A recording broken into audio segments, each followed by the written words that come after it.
Well, thank you again. I would like to add that whoever might be on the Cybercast, please do send me a note letting me know your attendance, because I do have to do a report, and I know there's quite a few out there today, so it'd be good to hear that.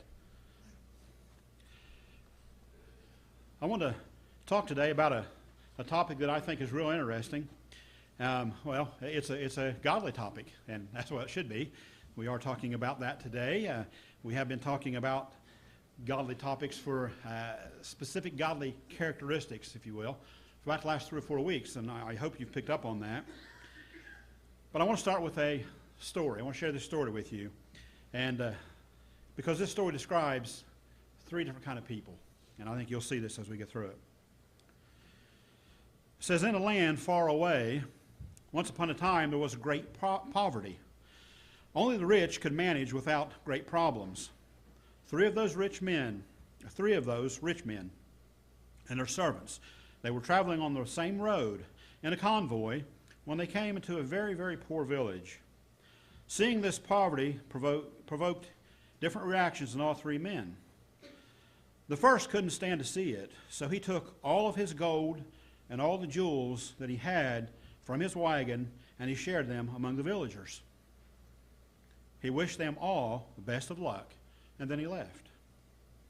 The second rich man, seeing the desperate situation, stopped for a short time, and he gave the villagers all his food and all his drink, since he could see that money would be of little use to them. He made sure that each villager received their fair share and would have enough food to last them for some time. Then he left. The third rich man, on seeing such poverty, sped up and traveled straight through the village without even stopping. The 2 other rich men saw this from a distance, and they commented with each other how the third rich man lacked decency and compassion. It was very good that they had been there to help the poor villagers. However, 3 days later, they met the third rich man, who was traveling the opposite direction. He was still traveling extremely quickly, but his wagons, instead of gold and valuables they had been carrying, they were now full of farming implements, tools, and sacks of seed and grain. He was heading back to the village to help them out of their poverty. He'd planned to stay a while. Story says this happened long, long ago. But we can see this very same attitude, if you will, happening today in our country, our blessed nation. We see this. And these are the 3 kind of people we see. There are those who are very generous, who give only, though, so they can see how much they have given. They don't wait around, and they don't even want to know anything about the people that they're giving it to. The other group, the second group, they're very generous people too, as society would rate them. They're there and they're really ready to help others, but they do it so they can feel good about themselves. And then there's this third group. They're generous people. This is the best kind of generosity. To them, it doesn't matter what the other kinds of generous people think of them. It doesn't matter. They don't consider that. Nor do they give in a way that shows how good they are. Instead, they truly, sincerely, deeply worry about how to best improve the lives of the ones that they are giving to. They give greatly of something much more valuable than money. They give of their time. They give of their vision. They even give of their lives. We still have time, brethren, each and every one of us, if we're not to become this third type of a generous giver. This is the best group. With that said, what does the Bible, God's Word, what does this teach each and every one of us, about being generous. How are we to be generous? Is being generous a godly character trait? Does it even matter in our Christian life? Well, I'm going to look at this topic today, and I'm going to do this through 4 areas, or 4 points, if you will. And I think these will, I don't know if they'll shock us or not. I hope they don't shock us, but I think they'll be enlightening. I think they'll let us know where we stand, where we fit in this group. Let's go to our first point, and it is this: a little is enough. A little is enough. Let's start in Mark chapter 6. And we're breaking into a story here that we will talk about as we go on. But I want to start with this one verse as we begin here. Mark chapter 6, and it's verse 37.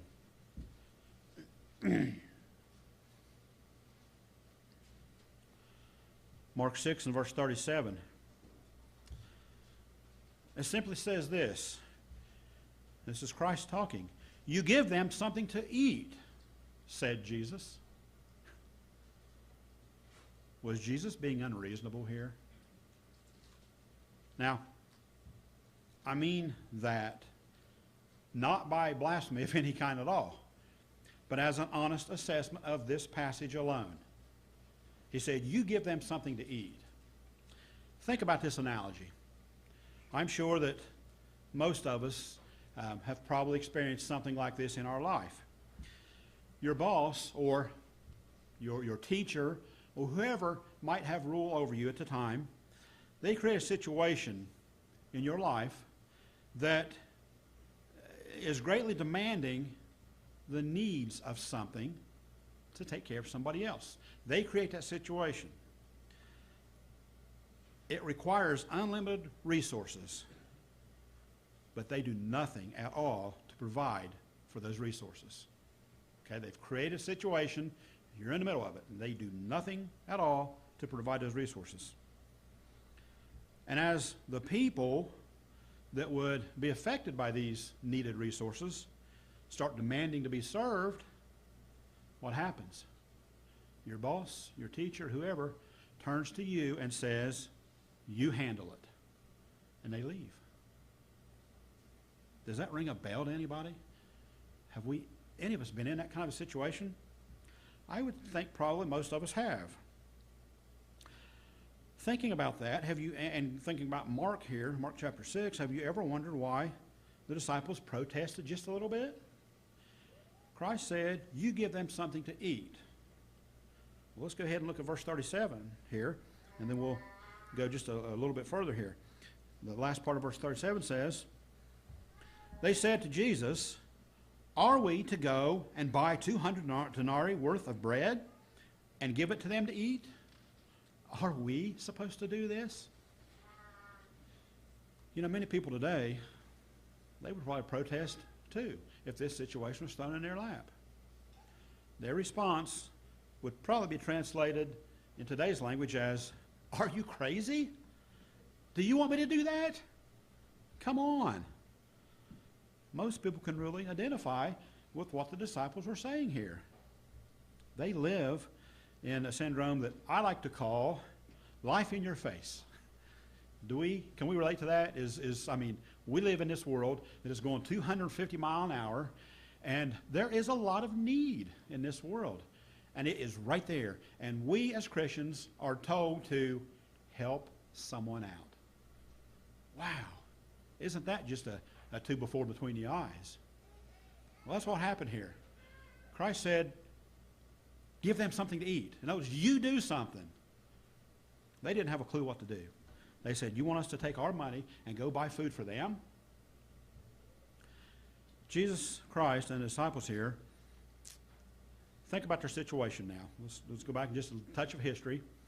They were engaged in Christ's ministry. They were into it, both feet, both hands, and they were right there. They just heard the very disheartening news of the very cruel death of John the Baptist. And I can imagine they were a bit withdrawn. It would set anybody back. Possibly, they were withdrawn to maybe deal with the grief, possibly to compose themselves for this task that was coming. They knew what was coming. They knew what they were called to do. Look here in Mark 6. Let's back up to verse 30. Verse 30, and read a few verses here. Mark 6, verse 30. Then the apostles gathered to Jesus and told him all things, both what they had done and what they had taught. And he said to them, come aside by yourself to a deserted place and rest a while. Take a break. Relax. For there were many coming and going, and they did not even... We can relate to this. We can understand what's going on here. Verse 32. So they departed to a deserted place in the boat by themselves. Now many saw them going and recognized them, and they hurried there on foot from all the towns and arrived ahead of them. Sorry, disciples. You're not going to get a time to get away here. You know, this describes life. This describes our life. You know, a person, you, me, we need a moment sometimes to catch our breath. Just to take a break. Just to relax. But the problem is, life still goes on. People still have needs. They have issues. They have problems. And that's all right. The events and the people of life, they come to you and they demand, they say, deal with me. Help me out. And it's almost like they say, I don't care if you're tired, or I don't care how you feel. Deal with me. Guess what? We're Christians. We are called out of this world, to be different from the world. We are called to make a difference, yes, in our life, but in the life of others. We are called to help them out. That's what we're called to do. This story here in Mark, this is one of the stories that of Christ here and his ministry, and it's all for the Gospels. And it's a very interesting story. Sometimes very important and revealing teachings, not sometimes, all the time. But sometimes we don't look at them as the details we should. If you read this story, and I recommend you do, we're not going to read it all today, but I recommend you go through all four of the Gospel accounts and you look at it and compare them. Because while you do this, think about this. With life hitting each and every one of us right square between the eyes, and it is and it will continue to, we tend to rush. I mean absolutely fly straight ahead.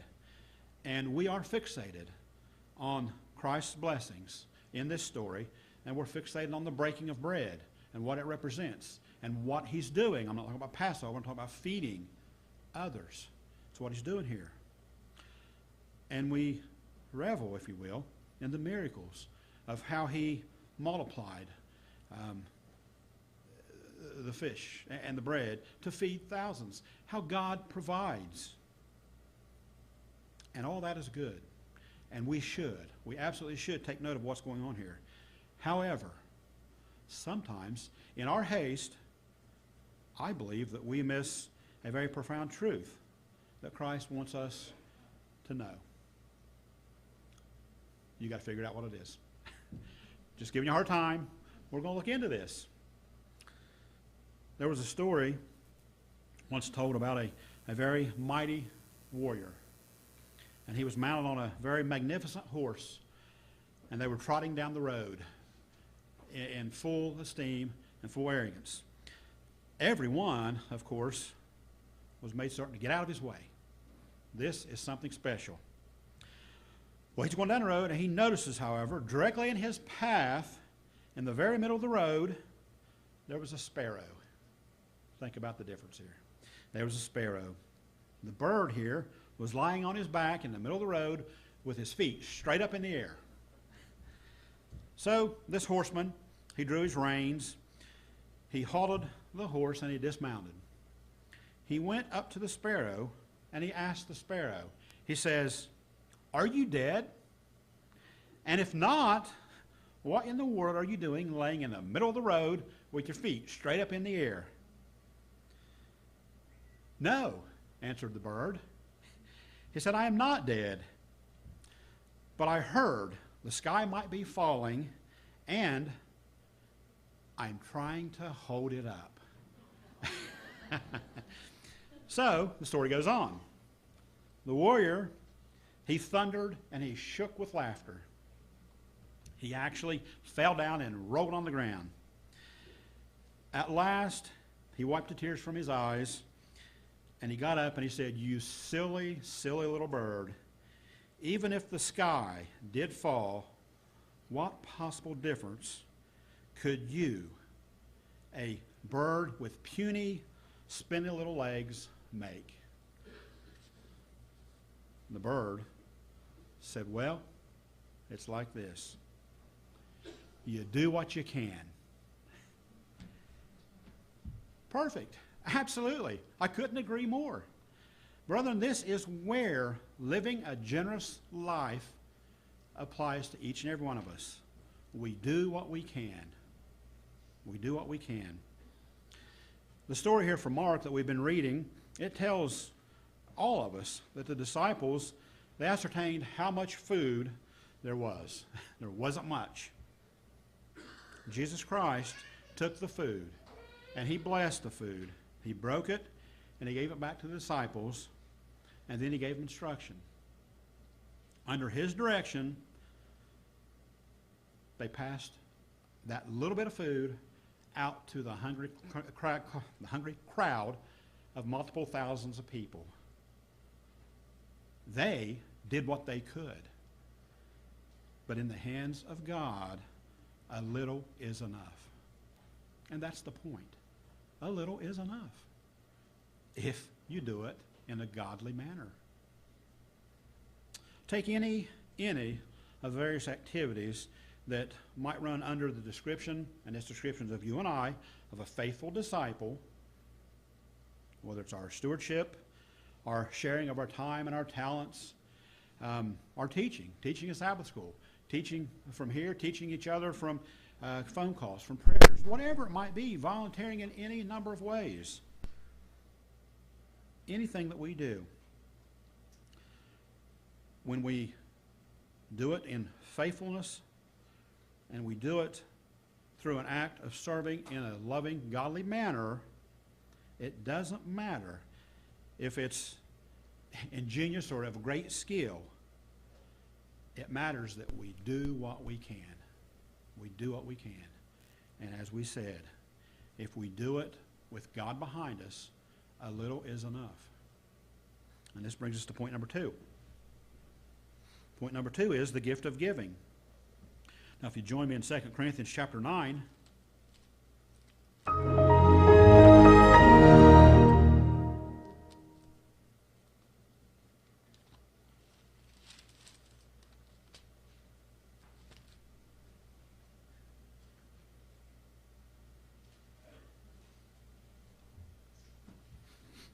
Second Corinthians chapter 9. It's not a very long chapter. I do want to skip down through it here. We'll start in verse 1. 2 Corinthians 9, verse 1. Now concerning the ministries to the saints, it is superfluous for me to write to you, for I know your willingness, about which I boast to you, to the Macedonians, that Acacia was ready a year ago, and your zeal has stirred up the majority. Yet I have sent the brethren, lest our boasting of you should be in vain in this respect, that, as I said, you may be ready, lest if some Macedonians come with me and find you unprepared, we should be ashamed of this confident boasting. Therefore, I thought it necessary to exhort the brethren to go to you ahead of time and prepare your generous gifts beforehand, which you had previously promised, that it may be ready as a matter of generosity and not as a grudging obligation. Very important right there, that it's a matter of generosity and not because we feel like we have to in anything. Verse 6, but this I say, he who sows sparingly will also reap sparingly, and he who sows bountifully will also reap bountifully. So that each one of you, as he purposes in his heart, not grudgingly or of necessity, for God loves a cheerful giver. And God is able to make all grace abound towards you, that you always, having all sufficiency in all things, may have an abundance for every good work. As it is written, he has dispersed abroad, he has given to the poor, his righteousness endures forever. Now may he who supplies seed to the sower and bread for food supply and multiply the seed you have sown and increase this fruit of your righteousness, while you are enriched in everything for all liberality, which causes thanksgiving through us to God. That is what this does for us as we give cheerfully, as we give willingly, as we give and not as an obligation. Continuing on here, verse 13, while through the proof of this ministry they glorify God for the obedience of your confession to the gospel of Christ, and for your liberal sharing with them and all men, and by their prayer for you, who long for you because of the exceeding grace of God in you. Thanks be to God for his indescribable gift. As Paul here writes to the church of Corinth, he shares basic components, if you will, of the Christian faith, of the faith that you and I have and need. This faith, this instruction. Thank you again. Church, I would like to add that whoever might be on the cybercast, please do send me a note letting me know your attendance, because I do have to do a report, and I know there's quite a few out there today, so it'd be good to hear that. I want to talk today about a topic that I think is real interesting. Well, it's a godly topic, and that's what it should be. We are talking about that today. We have been talking about godly topics for specific godly characteristics, if you will, for about the last 3 or 4 weeks, and I hope you've picked up on that. It's almost like saying. But I want to start with a story. I want to share this story with you, and because this story describes 3 different kind of people, and I think you'll see this as we get through it. Whether you love it or hate it. It says, in a land far away, once upon a time there was a great poverty. Only the rich could manage without great problems. Three of those rich men and their servants, they were traveling on the same road in a convoy when they came into a very, very poor village. Seeing this poverty provoked different reactions in all 3 men. The first couldn't stand to see it, so he took all of his gold and all the jewels that he had from his wagon, and he shared them among the villagers. He wished them all best of luck, and then he left. The second rich man, seeing the desperate situation, stopped for a short time, and he gave the villagers all his food and all his drink, since he could see that money would be of little use to them. He made sure that each villager received their fair share and would have enough food to last them for some time. Then he left. The third rich man, on seeing such poverty, sped up and traveled straight through the village without even stopping. The 2 other rich men saw this from a distance, and they commented with each other how the third rich man lacked decency and compassion. It was very good that they had been there to help the poor villagers. However, 3 days later, they met the third rich man, who was traveling the opposite direction. He was still traveling extremely quickly, but his wagons, instead of gold and valuables they had been carrying, they were now full of farming implements, tools, and sacks of seed and grain. He was heading back to the village to help them out of their poverty. He'd planned to stay a while. Story says this happened long long ago. Meditate, and I hope we do this on a regular basis. But we can see our, this very more same moments, attitude, if you will, we know the elements happening today of in our country, this our biblical blessed phrase. nation. We see this. And these are the three kind of people we see. One who sows, There are those who and I hope are very we take generous, time to think who about give this, meditate on this. only, though, Because so they can see how much too many they times have we given. think about this. They as don't in, wait around, and they don't even I'm want to know gonna anything invest about the in this people that they're opportunity. giving it What am I to. going to get out of it? Monetarily. The other group, the second But group, that's not they're all very it's generous talking people about. too. I take as this right back to society would rate studying, them. reading the Bible. They're there and they're really ready to help Investing in the others, Bible. How much time are but we they investing? Are we do it so they sowing can feel good about everything in God's themselves. Word? The more And then there's we this third sow, group. the more we reap. They're generous people. If you will, notice Luke. This chapter is the 6. best kind of generosity. To them, it doesn't matter Chapter 6. And we'll see what how the prosperous other this is. kinds of generous people think of them. Doesn't matter. They don't consider that. Chapter 6. Nor do they give in a way that shows how good they are. Instead, they truly, sincerely, 6 verse 38 deeply says this, "Give, worry and it will about be given how to to you, best a improve good the measure, lives pressed of the down, ones that they are shaken giving together, to. running over, They will be give put into your lap, greatly for the measure of you something give will be much measured more valuable than money. to you." What you They give of provide. their time. This is encouraging. They give It says of a their good vision. measure. It will be They even pressed give of down, their lives. shaken together, running over. We still have time, brethren, Try each to and every one of outgive us, God. I if dare we're you. not I to challenge become you. Try this to outgive third God. type See what of a happens. generous Which better do it giver. the right way. This is the best Remember those group. 3 people we talked about? We want With to be that the third. said, what That's does the all we have to do. Bible, God's Now, Word, the what does second this element of teach this second point, each and every one of us about being generous? Giving, is How are we to be generous? God's Is love being poured generous out a on godly those who, character trait? Again, are Does it cheerful, even matter in our joyous Christian in life? the giving, and how they do it. Well, It is I'm going to look at this a topic part today, of that gift. and I'm going to do this through 4 And brethren, this areas is a or gift 4 points, if we you will. all have. And I think The these gift will, of giving. Did you know that? I don't know if they'll shock us or There's a lot not. of I hope they gifts don't shock us, that he but I think they'll be gives. enlightening. And there's certain ones that he gives. I think they'll to let us guide that know where life, we slay that stand, life, where so we he fit gives in others. this group.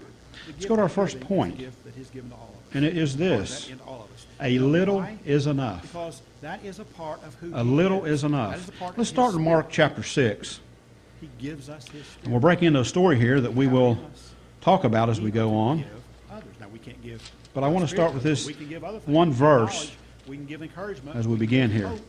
Mark chapter 6, and it's verse 37. It says, he loves a cheerful giver. That's the second element here. He Mark loves 6 and verse a cheerful 37. giver.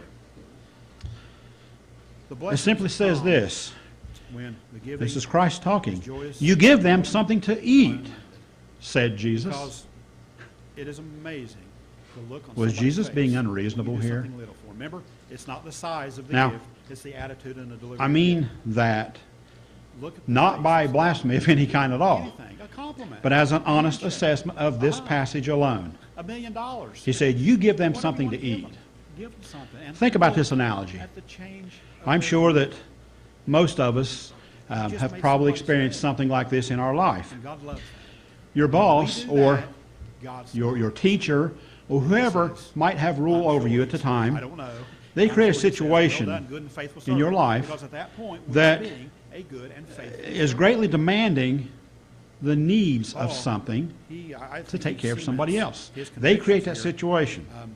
that the gift of giving is It requires direct unlimited resources, to joy and cheerfulness. but they do nothing at What it all does is to by provide stressing the fact for those resources. that Okay, they decision create a situation, to give you're in the middle of it, and they on do our nothing behalf- at on our all behalf to provide those it's resources. taken individually. It's personal. And as the and it's taken people without force. that would be affected by these needed God's resources saying, "This is what start you do." God demanding to also be says, served, choose life. So what you can happens? live, but he's not forcing you. your boss, your teacher, Forcing whoever, lives. turns to you and says, Each of us you must handle it. give And as they we leave. have made up our minds. Does that ring a bell It's to in our anybody? hearts. Have we, God says, any of us "Not been in what that kind of a situation? Under compulsion. I would think probably most of us have. It's a cheerful giver. Thinking about that, have you, and thinking about Mark here, Mark chapter 6, have you ever wondered It not why only enhances the disciples value protested just a of little bit? Whatever that gift is that we're giving, Christ said, you but give them also something to provides, eat. real worth. Let's go ahead and look at verse 37 here, and then we'll go just a little bit further here. A lot of times we might The last part of verse 37 says, have a lot of money, and that's fine. they said to Jesus, Somebody, real are we to go and buy 200 denarii worth of even bread ashamed to give it. and give it to them to That's eat? not the point. Are The we point is, supposed how to do do you this? Do you give it willingly? You know, many Do you people give it today, joyfully?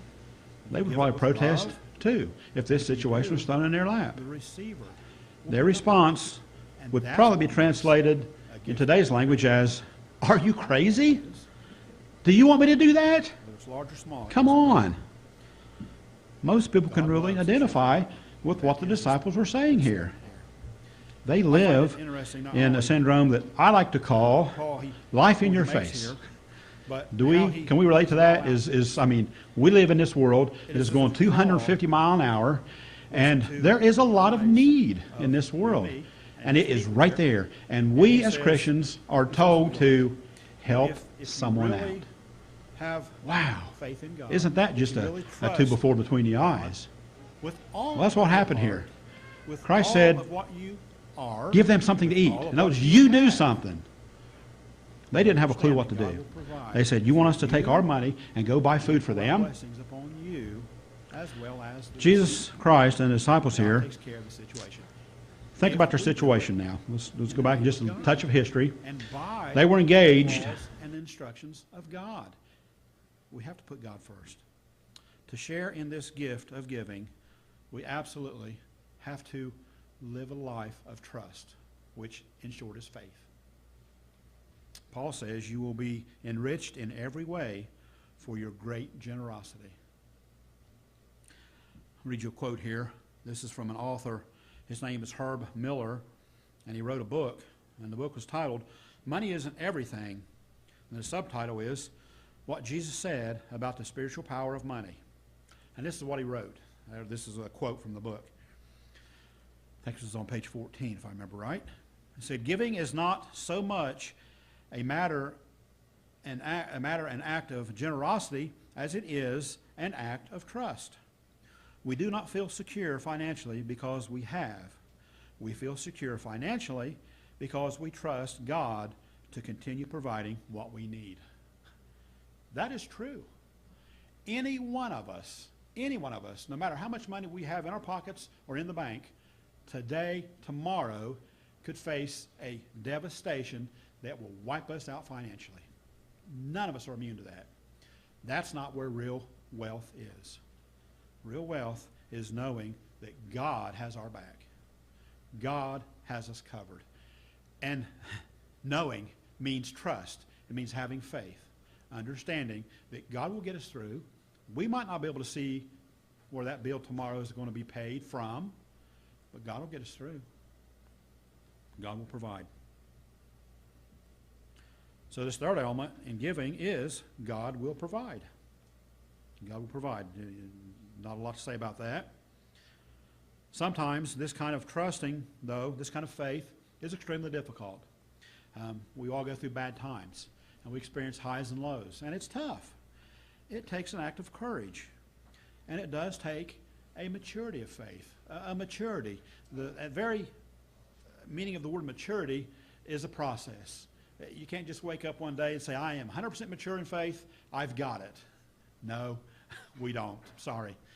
It takes time. And as we've said 100 times, it takes a lifetime.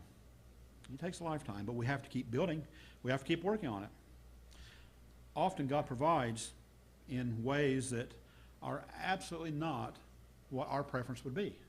You know, we go to God in prayer and we say, God, I really need your help in this situation, and I would love to have it worked out this way. And you lay it out for him. He does say, be specific. That's not, we have to do that. But here's the thing. Understand that God is listening and God will hear your prayers. Understand that God will answer your prayers in and how he chooses. And it may not even be close to the way we think. Nevertheless, keep praying. Keep having the faith. I've discovered and rediscovered, I guess, that every time that I'm willing to risk that, God does come through. And he is willing to do that for us. And it's not always how I had planned it to be. It's not always how maybe I'd hoped it to be. But you know what?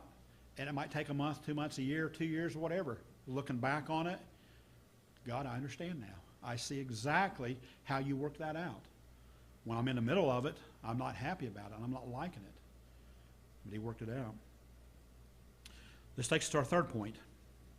And this is the blessing of giving. Let's go back to Acts chapter 20.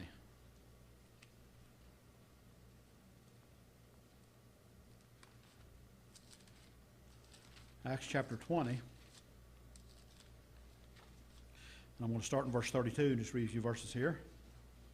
The blessing of giving. Acts 20, verse 32. So now, brethren, I commend you to God and to the word of his grace, which is able to build you up and give you an inheritance among all those who are sanctified. Important. I have coveted no one's silver or gold or apparel.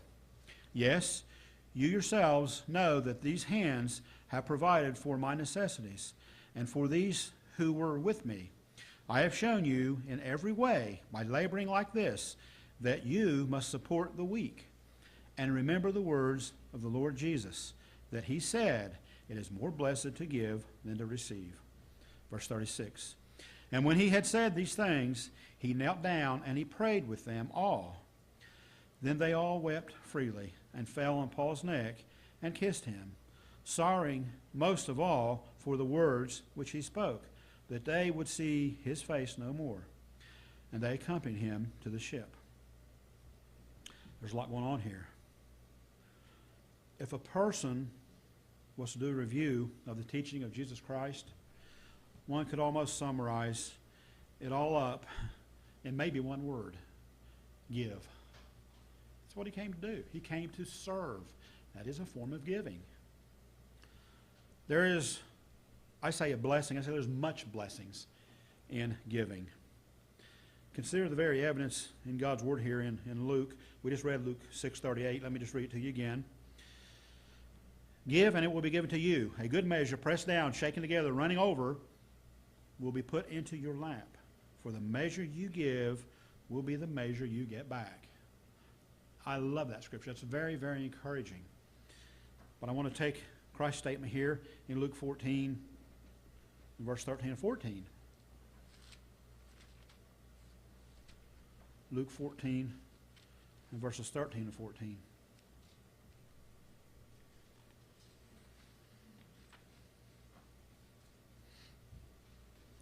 Says this, but when you give a banquet, invite the poor, the crippled, the lame, and the blind, and you will be blessed. And this is why, the most important reason, because they cannot repay you. For you will be repaid at the resurrection of the righteous. Remember what I said just a little bit ago? God will work it out at the end. He will. He's got it covered. God has a plan, and I guarantee you he has every detail of that plan worked out. Sometimes we think, well, this is just a little thing. God doesn't pay attention to this. Yes, he does. He pays attention to everything, all the little details. So in a lesson taken from there from chapter 20 of Acts that we read just a little bit ago, Paul echoes this very wonderful teaching of Christ. The context is very, very significant. It begins, I'll just summarize just a little bit of it. It begins in verse 17 where the Apostle Paul meets Miletus with the elders of the church in Ephesus, which he helped establish. This is what he did. And it is a sad farewell. Remember, as they accompanied, they cried, they wept as they accompanied to the ship. So it's a sad farewell here. You see, Paul was bound for Rome. Now, if you went back and look at the history of this, you'll see that this is not just one of his trips. Paul's going to Rome here for imprisonment. Possibly execution. Paul knows that he's at the end. Paul has taught them, he's raised them in the faith, and he's taught God's laws to them. And now he offers a very encouraging, if you will, farewell address. And it's very neatly broken down into three parts as this very encouraging Christian leader, Paul, sets out the expectations for all of us as Christians as we serve after God and after Christ. In verse 28, he instructs them to feed the church, to feed each other. In verse 29 through 31, he warns them against various dangers that the church is and will face. This is all real and true today. And finally, in verses 32 through 35, he admonishes them not to be greedy for personal gain. And this is one of the most important parts. It's all important. He says, don't be greedy for personal gain, but to give for a blessing. Now, that's not just give for a blessing for them. It's give for a blessing to others. Did you know that you can be a blessing to others? This is what he's pointing out here. Give to be a blessing for others. And then finally, verse 35 there, he closes with his recounting Jesus Christ and sharing the instruction upon which Paul has based his life. And he simply said, it is more blessed to give than to receive. The biblical truth here, it couldn't be plainer. It can be more clear. A very, very crucial step in living a life that you and I are training to live right now. And it's a life of give. Not get, but a life of give. We are blessed in giving. And we are blessing in giving. Notice how Paul, he framed this central teaching here. You don't have to turn there, but verse 32, let me reread it to you. He sets here his whole farewell speech in the context of God's grace, if you will, freely forgiving, loving. Verse 32 says this, and now I commend you, I read it earlier, to God and to the message of his grace, a message that is able to build you up and to give you the inheritance among all who are sanctified. When we were baptized, we were set apart, we were sanctified. We fall into this category. He's talking to us, you and me. It's able to build us up.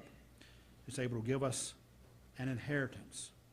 He's telling us here that this is how you and I, how a Christian comes to live a life that they've always wanted. By giving, by sharing, by maybe being a little uncomfortable in what we're doing, but do it anyway. I dare say that Christ maybe wasn't comfortable in everything that he did when he came and lived and walked in the flesh. You think it was comfortable standing in front of Pilate and Herod and taking the abuse that he took? He did it. He did it willingly. Then as we said here in verses 33 and 34, and the first part of verse 35, Paul, he just cements his case by offering himself as an example. He hasn't coveted wealth or possessions, but instead, Paul here, he's worked to support the weak. And that's what he tells us to do. And while others see a tear-stained future, they were sad and they didn't know what they were going to do. The Apostle Paul embraces a great life that he had. And he said, follow my example as I follow Christ. He said, do what I have done in the name of Christ. And that's what we're supposed to do. He said, it is more blessed to give than receive. The problem with such a teaching of this is that the general public, people, they don't believe this is accurate. They don't believe that it is more blessed to give than receive. And that is what Satan would have them believe. We have to be people that go a step above, a step beyond. We have to be the ones who are that light, showing that by our example that it has been more blessed to give or to give than to receive. But if we don't show that, if we never ever show that, how is the world going to look at us and say, well, they're no different than anybody else? What are they? They're crazy people that meet on Saturday. That's all they are. Well, we want to be the crazy people meet on Saturday, but we want to be the ones who show a light, and not the train in the tunnel light, the light of God, the light of a servant. This is what we have to be. I want to share with you another quote here from Herb Miller, and again from the book Money Isn't Everything. And he said this, and this is on page 44. He said, "The 6 greatest needs of every human being are meaning and purpose, self-esteem, loving relationship, spiritual connection with God, security, and a sense of immorality." I thought that was kind of an interesting list, especially for maybe a non-believer to put together. And he goes on to say this. He said, "Why did Jesus talk so much about money? Why do so many of Jesus' parables discuss the appropriate and inappropriate use of money?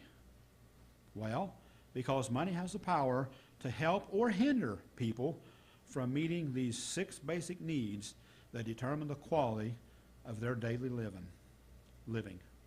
Money cannot buy happiness, we say repeatedly. True, but the way we use our money directly influences how happy we are," end quote.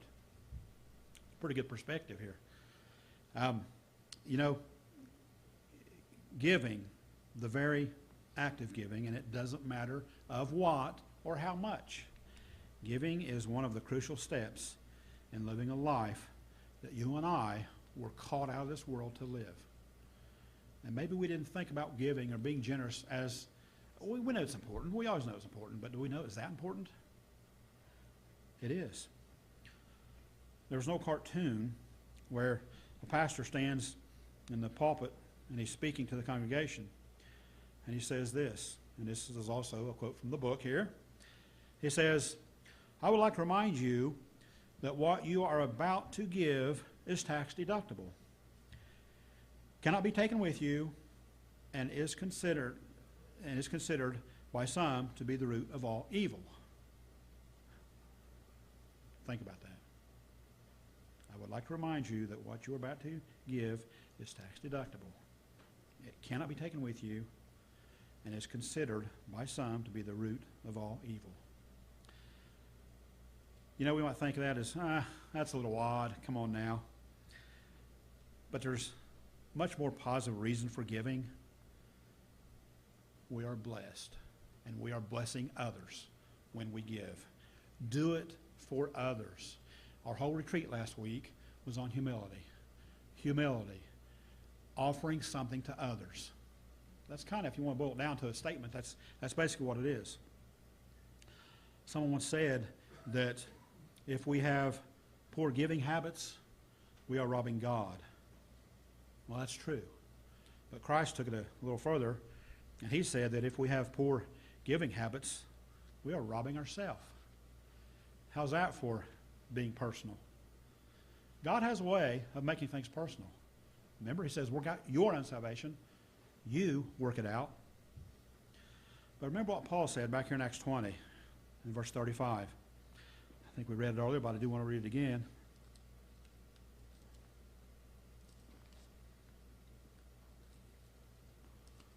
Acts 20, and verse 35.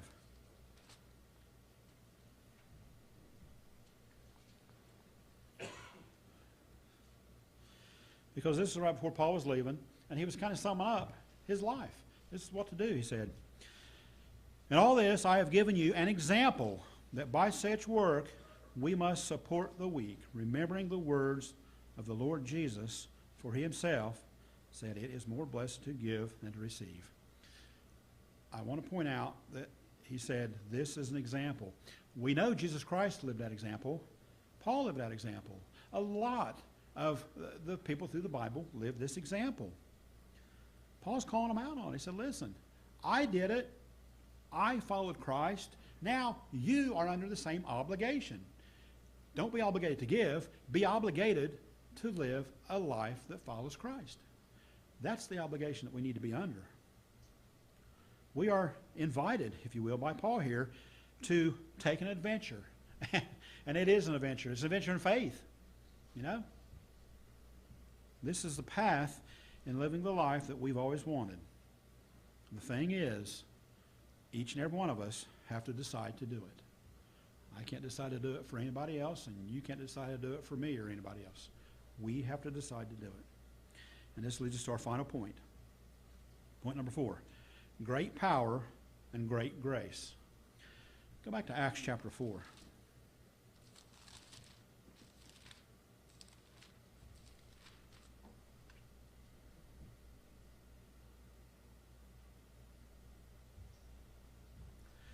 Acts chapter 4, starting verse 32.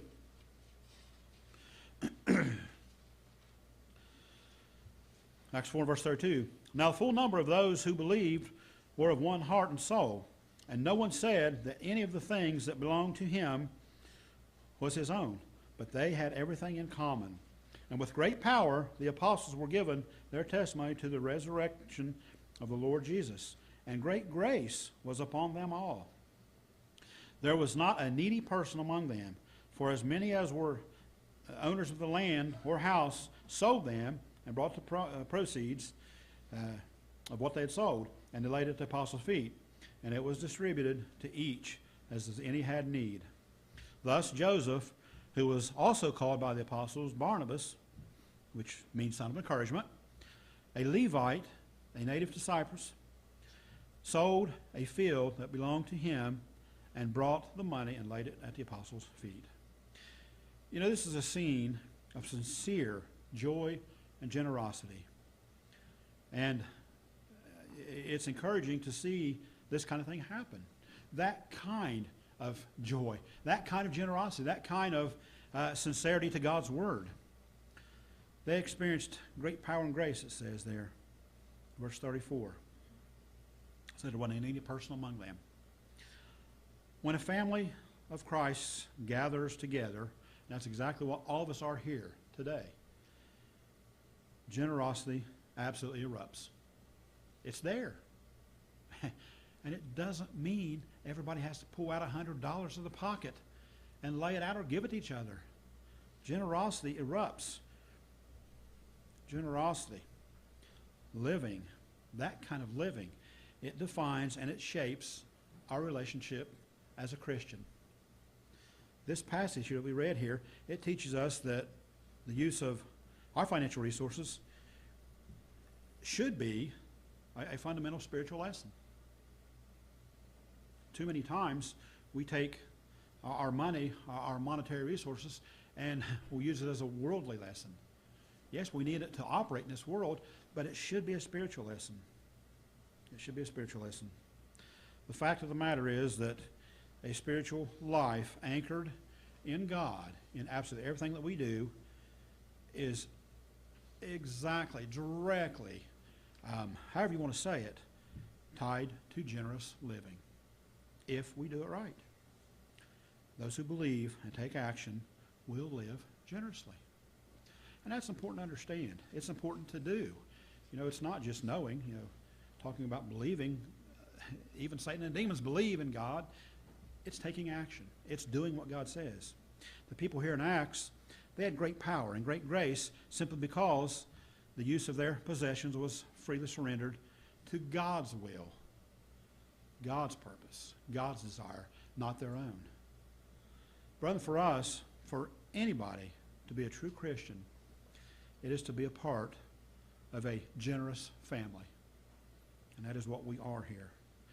And this is because our very leader, Jesus Christ, who is the head of the church, he lived and does live with a very extravagant generosity that defined his complete life when he walked the earth, his death, and most certainly his resurrection.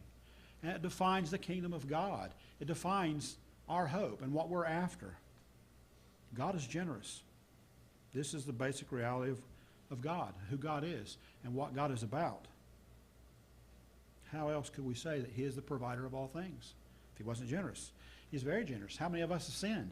I don't want to show hands, but how many of us have sinned this week? Did God forgive us? Well, if you asked, he most certainly did. Why? Because he's a generous God. He loves us. And if we sin tomorrow, and if we repent of it, he'll forgive us again. Why? Because he loves us. He's generous. Neither one of you or I can outgive God. And that is the bottom line. Again, like I said, try it. See what happens. Have you ever found yourself standing maybe in a hospital in front of the window viewing newborn babies? I'm sure we've all been there. Well, if you happen to be there, and maybe it's not your baby, but you've been there, you probably see the father. Maybe both sets of grandparents. They're all standing there, and they're all gazing through the window into the hospital nursery at these newborn babies. And they've picked out a particular child. And it's always funny because it always turns out the same way. And if you want to enjoy a little afternoon, go down to the hospital and just stand there and watch. And you'll see this. Everybody there's beaming, and they should be. It's a great time. They're smiling. They're even, grown men are cooing. It happens. They're celebrating. They're having a great time. And then, always, one of the grandparents, and it's usually the granddad, he'll turn, he'll say, "Son, he looks just like you."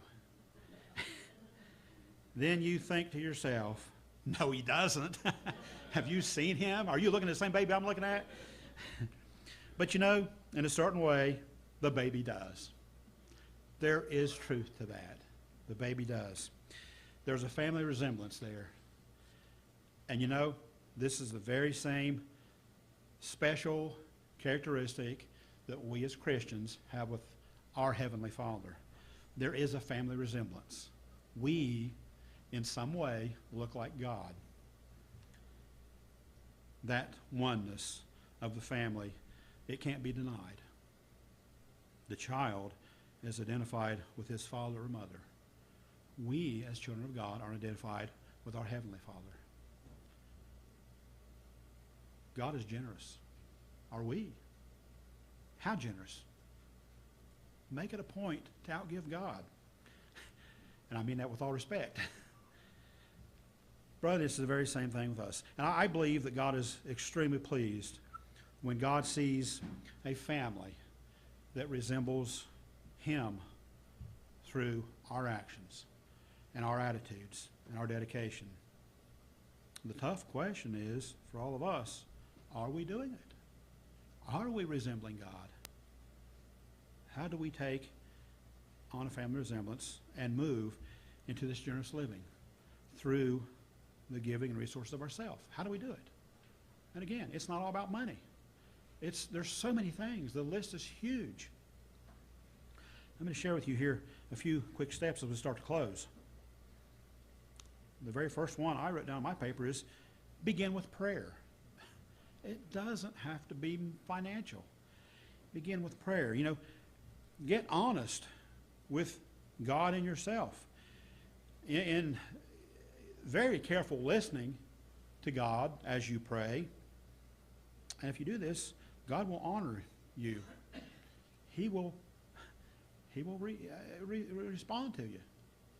It may or may not be how you want or how you thought it would be, but He'll respond to you. You know, as a Christian and a faithful member of God's family, we all truly have to rely on God for the direction of life, especially in this world we're living in now. This world is so misdirected. But we must always be willing to pray to God, and we must always be willing to listen for His guidance. And then we have to act on what He tells us to do, what He shows us to do. Generous living starts in prayer. Another point here I have is give to God first. Proverbs 3, verse 9. We'd like to look at that one.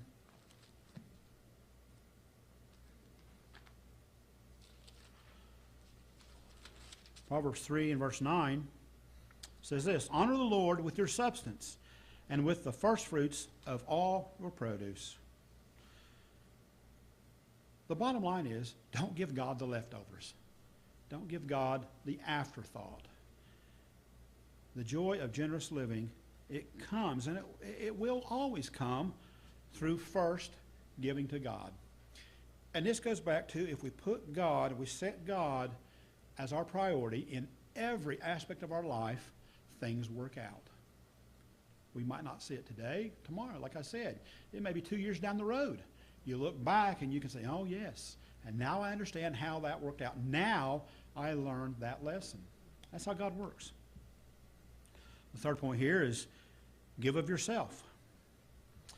You know, it's not just enough or even the point as to write a check. Sometimes we can do that. And that's good, and it's appropriate, and it's needed, but that's not always the point. The joy of generous living comes through serving others, especially the ones who are in the most need. And a lot of times, those people are humble, and you might not know that they're in the most need. Ask a friend of a friend. Talk to each other. This is how we, as family, learn about each other. And this is how we help. And finally here, the fourth point is very crucial. Make a public commitment to living generously. We are to be the lights of the world. The lights of the world. When we make something public, when we do this way, then we automatically bind ourselves over to making a commitment. You notice how that goes? In our minds, we can say, well, I'm going to do this, or I'm going to do that. Yeah, well, maybe we will, maybe we won't. But if we make it public, then you're held accountable.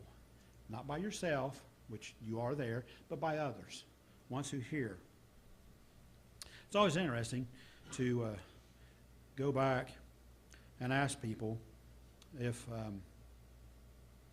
the ones who maybe are getting married or have gotten married, maybe have been married. Let's look at it that way, been married for a while. Go back and ask them if they loved their husband and wife, or wife, before they got married, or while they were in the courting stages. And of course, I hope you hear the words, certainly, absolutely. But then what you do is you follow up with another question. Well, if you still love them, and you loved them then, why'd you get married? Why'd you get married? What did you gain by the ceremony? Well, you'll get all kinds of answers. But here's the simple answer. The simple answer was they made a public commitment to seal a bond between them and God, in front of God and in front of the people there. That's a pretty strong commitment. That is a covenant. Sounds biblical, don't it? Well, guess what? It is.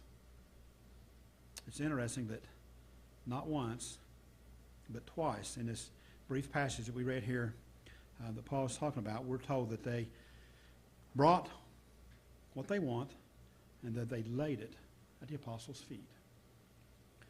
They made a public commitment to live generously. That's what they were doing. Did you get that out of that as we read it? That's what they were doing. They made a public commitment to live generously. We are to do the same thing. So, brethren, for several weeks now, again, I mentioned that we've talked about different characteristics of God and how we should emulate these in our life, in every aspect of our life. And we should. Living a life of generosity is simply one more quality that we can't take for granted. It is crucial to our Christian existence. And with that said, I now have a challenge for all of you, and myself included. So I asked Jacob and Ethan, there's 2 baskets in the back, and normally we pass the basket and you put things in. This time, I'm going to pass the basket. If Jacob and Ethan will bring those up here, and if Jacob and Ethan will pass the basket, there's a whole assortment of envelopes in these baskets. And I would love for everyone here, and I think everyone is school age and older here, everyone to take an envelope. And I'll give you just a minute. I'll give you all just a minute, and then I want you to open the envelope, because in the envelope, there's a challenge. They're all slightly different, but the same. So everybody just wait for a minute before you open your envelopes till we all get them. I want you to read the instructions. And this is what we want to do.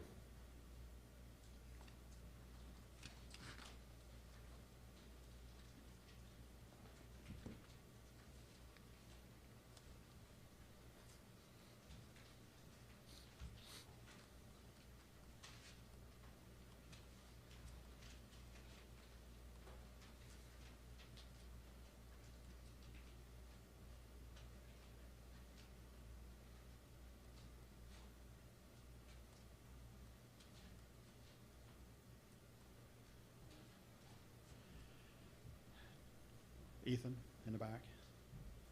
Okay. Is everybody in the basement? Okay.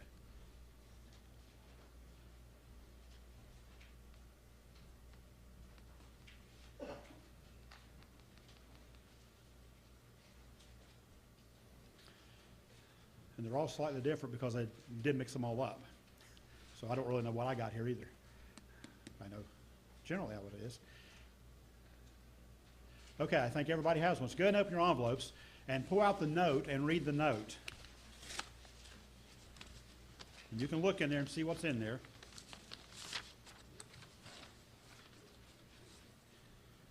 So if everybody has the note, I'll read it out loud. Everything we have is a gift we've been given by God. You have been entrusted with this additional gift. We challenge you to live generously with it.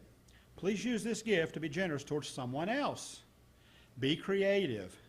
After you decide what to do and do it, please write what you did on the leaf, anonymously, please, and turn the leaf in to the mailbox on the table.